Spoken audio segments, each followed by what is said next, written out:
Halo, kembali lagi dengan Bunda Didi. Hari ini aku buat rempeyek lagi teman-teman. Kali ini aku buat rempeyek rebon. Yuk langsung aja aku share resepnya ya. Gampang banget kok. Pertama kita campur semua bahan untuk adonan peyeknya ya. Setelah semua bahan masuk, lalu kita tuang air sedikit demi sedikit sambil diuleni.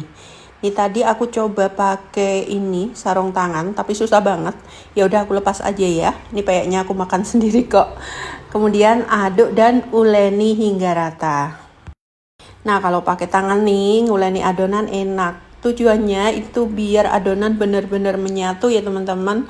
Karena ada tapioka banyak dan tepung beras tuh biar jadi satu. Nanti hasilnya tuh jadi lebih renyah peyeknya. Kemudian kita siapkan rebonnya ya.